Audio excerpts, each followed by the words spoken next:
Arrest him. He's utilizing biological weaponry against a residential zone. He is a threat to the sanctity of this neighborhood. That is verbatim what the woman in the neon pink tracksuit was screaming into her iPhone, her voice cracking with hysteria, while I was standing there in my own driveway, holding a scoop of cracked corn, literally feeding a chicken named Bessie. Behind her, a guy who looked like he'd rather be getting a root canal without anesthesia was filming the whole thing with a shaky hand, and in the distance, getting louder by the second, were the sirens. 3 police cruisers, lights flashing, dust kicking up from my gravel road, rolling up to my gate like I'd just robbed a bank or declared war on the state. The wildest part of this whole circus? I wasn't in her homeowners association. Not now, not ever. This woman had brought a police escort and a camera crew to a piece of land she didn't control, trying to enforce rules I never signed, all because she couldn't handle the fact that my life didn't look like her cookie-cutter suburban fantasy. I knew right then, watching the red and blue lights bounce off my old barn, that I wasn't dealing with a neighbor. I was dealing with a tyrant in the middle of a power-hungry meltdown. But before we get to the handcuffs and the lawsuits, let me back up and tell you how a digital map maker, a dozen chickens, and a dusty old deed turned a suburban nightmare into the sweetest revenge you've ever heard. It started about 8 months ago. My name is Mason, and for the last decade, I've been a GIS analyst. Basically, I make high-tech maps for websites and government agencies. I spent my life in a cramped apartment in the city, staring at screens, until my grandfather Miller passed away and left me his 15-acre ranch. It was the place where I spent my summers as a kid, where he taught me how to read a compass and how to respect the land. It came with a cozy log cabin, a lot of silence, and a flock of Rhode Island red chickens that had more personality than most people I knew. I moved out there thinking I'd found paradise. I could work remotely, breathe fresh air, and finally escape the noise. And for a while, it was perfect. The ranch sits in a little valley, surrounded by woods, or at least it used to be. About 2 years ago, a developer bulldozed the forest to the east and put up Oakwood Estates, a subdivision of beige houses that all looked like they were printed out of the same machine. They were about 250 yards from my property line, close enough to see, but far enough that I figured we could ignore each other. I was wrong. The first sign of the coming war was a knock on my door on a Tuesday morning. I opened it to find a woman standing there clutching a binder that was thicker than a phone book. She had hair that was bleached within an inch of its life, a permanent scowl, and she was tapping a pen against a plastic cover that read, Oakwood Estates HOA. Community Standards. "Hi," she said, and the word came out like an accusation. "I'm Patty Vance, president of the association. We need to talk about the rustic situation you have going on here. It's really dragging down our property values." I blinked, looking past her at my freshly mowed field and my clean cabin. "Excuse me." She didn't wait for an invite. She just opened the binder. It was color-coded. I'm talking pink highlighters, sticky notes, the works. "I'm here for a friendly neighborhood compliance check," she said, with a smile that didn't reach her eyes. "We have strict guidelines on outbuildings, noise ordinances, and livestock. Your shed is unpainted wood, which is a violation of Section 7. And the poultry? That's a hard no. We're going to need you to rehome the birds and submit a painting plan for the barn by Friday." I listened for about 5 minutes, letting her ramble about aesthetic harmony before I finally cut in. "Ma'am, I appreciate the concern, but I think you're lost. This is a private ranch. I'm not in your HOA. My deed predates your subdivision by about 60 years. Her smile vanished so fast it was scary. Her eyes narrowed into little slits. "We are a master-planned community," she said, her voice dropping an octave. "Our standards apply to the visual integrity of the entire area. You might not be a member on paper, but you are part of this ecosystem, and you will comply. Or we'll make you." I chuckled, which was probably a mistake. "Good luck with that, Patty." I shut the door. I thought that was it, just a busybody with too much time on her hands. But the next morning, I walked out to feed the chickens and saw them, little orange survey flags stuck in the ground, dotting the edge of my property line. They weren't just marking the boundary. Some of them were 10 feet onto my side. I pulled them up and threw them in the trash, thinking it was a mistake. Then my neighbor, Mrs. Higgins, stopped by. She's a sweet lady who lives down the road, one of the few original holdouts like me. She leaned out of her truck window, looking worried. "Mason, honey, I saw Patty Vance's car parked at the end of your drive yesterday, she said. You need to be careful. That woman is poison. She sued the family in lot 402 because their toddler's playset wasn't an earth tone color. They ended up moving just to get away from her. She's got the county clerk on speed dial.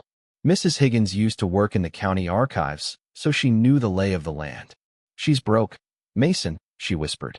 The HOA is hemorrhaging money. She's trying to justify her salary. Yeah, she pays herself 35 grand a year to run that board, by creating problems she can solve. Don't let her get a foothold. I thanked her for the warning, but I still underestimated Patty. 3 days later, I was drinking coffee on my porch when 2 police cruisers came tearing up my driveway.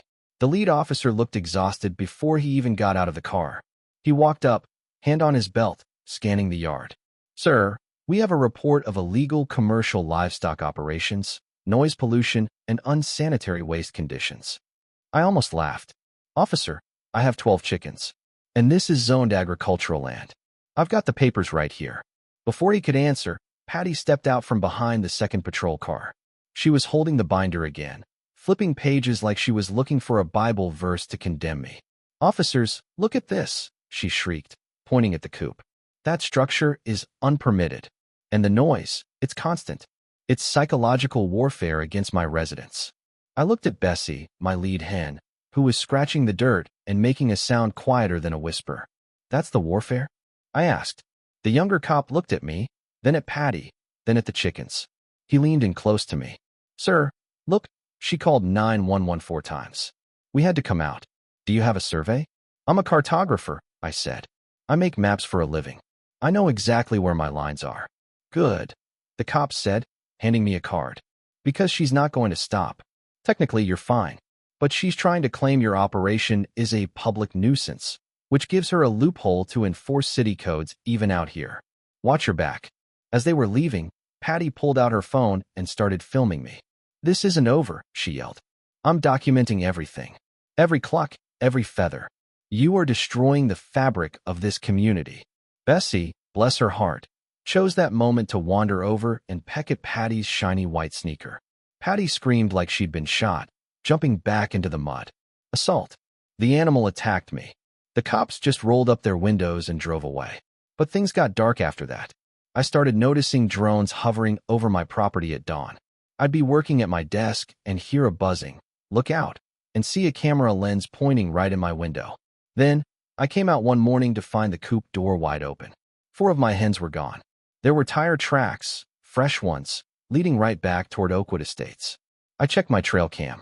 At 5:47 a.m., a grainy figure had hopped my fence, opened the coop, and shooed the birds out. I couldn't see the face, but the figure was walking next to a man in a sharp suit, and when I zoomed in on the freeze frame, I saw the logo on his polo shirt, Apex Horizons Group. Apex Horizons was a massive development firm. Why was a guy from a corporate developer skulking around my chicken coop with the HOA president at dawn? I was furious. I was ready to storm over there. But then, the map maker in me took over. You don't win a war by charging into the enemy's trench. You win by understanding the terrain better than they do. I started digging.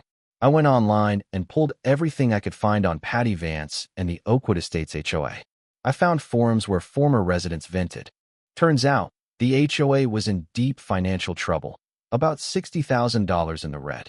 They had overspent on a clubhouse renovation that was contracted to a company owned by, surprise, surprise, Patty's brother-in-law. But the real kicker came when I went to the county planning office.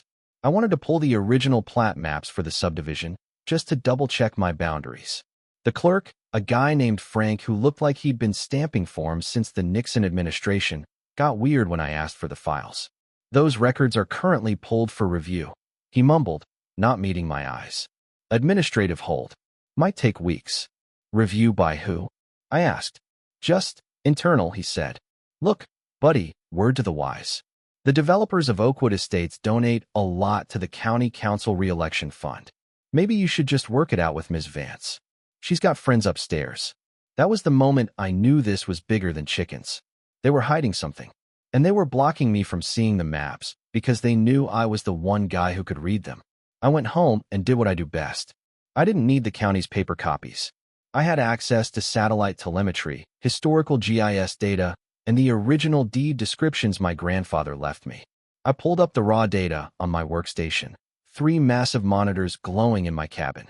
I started overlaying the 1987 survey of my ranch with the 2021 build plans for Oakwood Estates.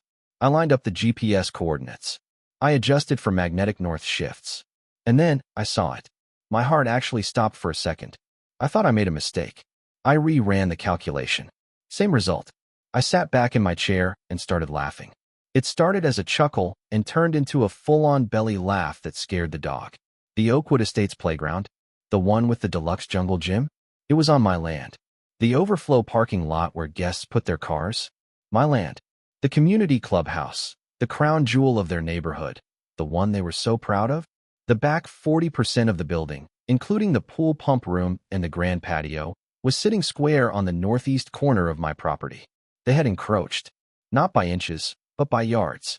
When they graded the land for the subdivision, they had ignored the old fence line and just bulldozed straight onto my grandpa's unused pasture. They had been trespassing for 15 years. I did the math. In our state, unauthorized commercial use of land carries a heavy rental penalty if proven. I looked up the current commercial lease rates. I factored in back rent, interest, and punitive damages for unauthorized construction. They didn't just owe me an apology.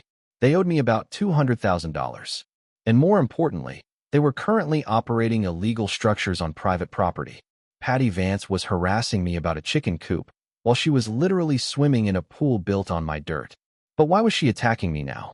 Why the sudden pressure? I did a little more digging, this time not in the dirt, but in the digital ether. Patty's home Wi-Fi wasn't password protected. Amateur hour. I sat in my truck near the property line with a laptop and a directional antenna. It took me about 10 minutes to find the emails. There was a thread between Patty and a VP at Apex Horizons Group. Get him out, the email read. We need that parcel for phase 2. If you can force a sale by next month, the $75,000 consulting bonus is yours. Plus, you keep the presidency for the expansion. It was a conspiracy. She was creating a hostile environment to force me to sell my land cheap so the developer could bulldoze my cabin and build condos. And she was getting a kickback. I called Mrs. Higgins immediately. She came over, looked at the maps, and gasped. Mason, do you realize what this means? If you enforce this, they have to tear it down. It would bankrupt them. I know, I said, feeling a cold, calm satisfaction. But I'm not going to sue them yet. I'm going to go to their meeting. They have a monthly board meeting this Tuesday, she said, grinning. It's supposed to be about the budget crisis. Patty is planning to propose a special assessment fee on the residents to cover the deficit. Perfect, I said. I think I'll attend. I spent the weekend preparing. I hired a licensed surveyor, a buddy of mine from the city, to come out and place official, undeniable iron pins at the true corners. We marked the line with neon pink spray paint, right through the middle of their parking lot and across their patio. Then came Tuesday. The meeting was held in the clubhouse, my clubhouse, technically. The room was packed. People were angry about the budget. Patty was at the front, standing behind a podium, lecturing a room full of tired-looking dads and stressed moms. We all have to make sacrifices to maintain our standards, she was saying. The budget shortfall is due to unforeseen maintenance costs, and we have to deal with the legal fees required to handle the problem neighbor to the west. She pointed a finger in the vague direction of my ranch. He is refusing to comply, and we are preparing a lawsuit to force him to cease his agricultural activities. I stood up from the back of the room. I was holding a rolled-up map and a projector remote. Actually, Patty, I said, my voice carrying over the crowd. We need to talk about who is suing who. The room went dead silent. Patty squinted at me.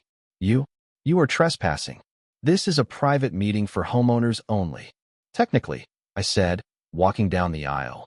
This meeting is taking place on my property, so I think I'll stay.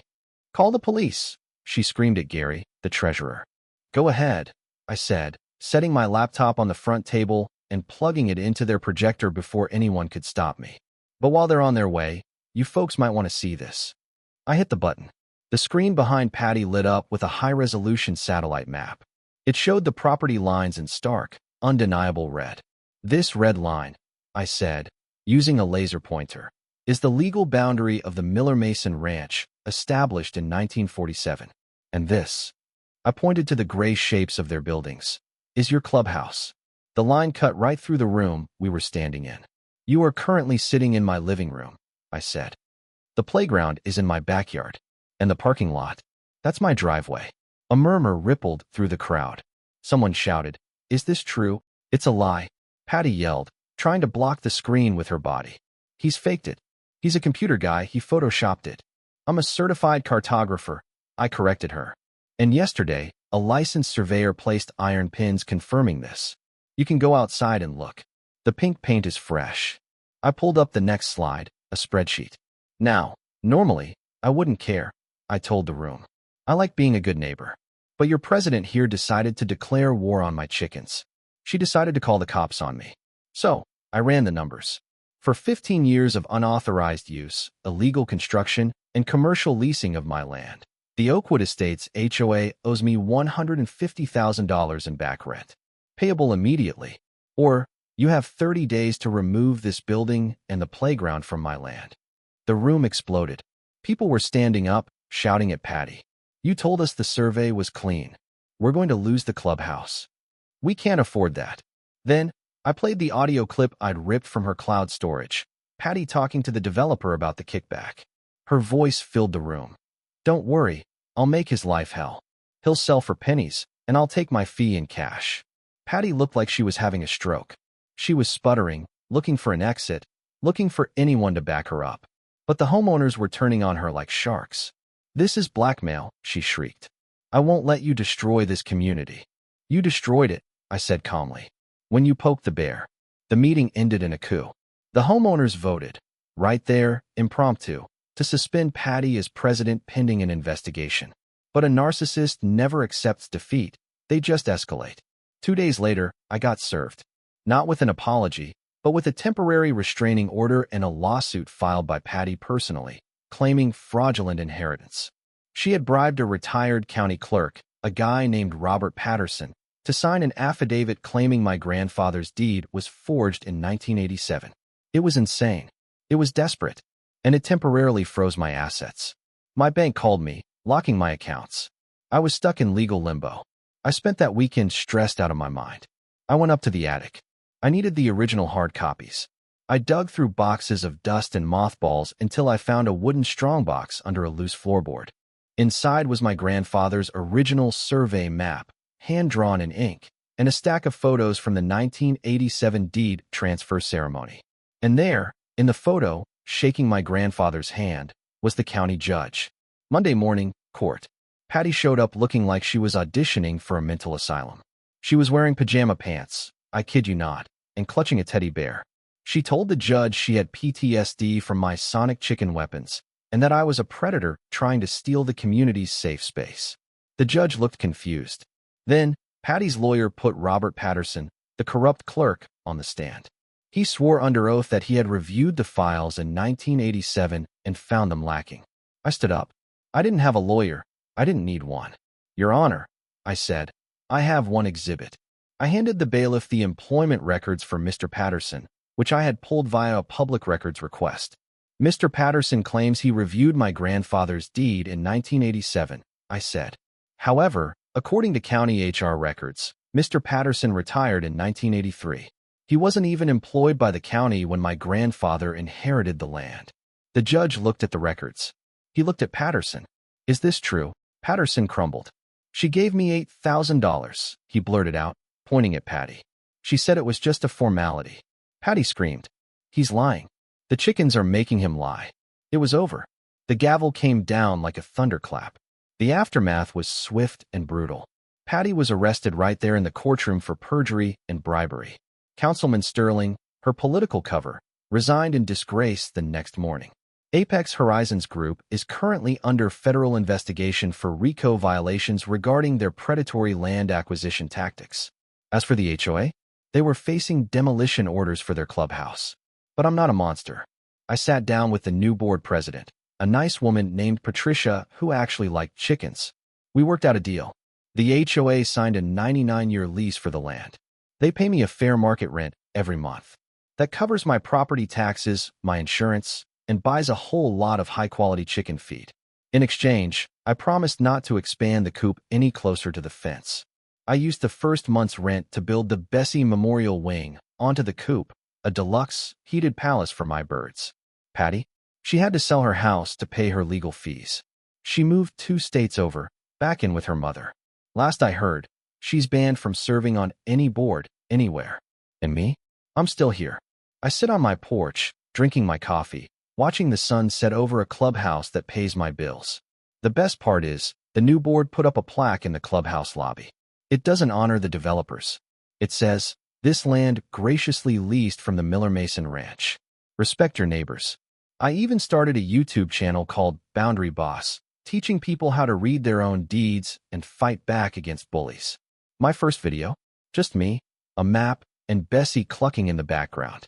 It hit 200,000 views in a week. So, let this be a lesson to anyone dealing with a tyrant in a tracksuit. Know your rights. Keep your records. And never, ever underestimate a map maker with a grudge. Sometimes, you don't have to fight fire with fire. Sometimes, you just have to draw a line in the sand and prove that you own the sand. What do you guys think? Did I let them off too easy with the lease? Or was making them pay me rent forever the ultimate power move? Let me know in the comments. And if you've got a crazy HOA story, drop it down there. I read them all while I'm feeding the chickens. Don't forget to like and subscribe for more stories from the edge of the property line. Stay safe and check your deeds.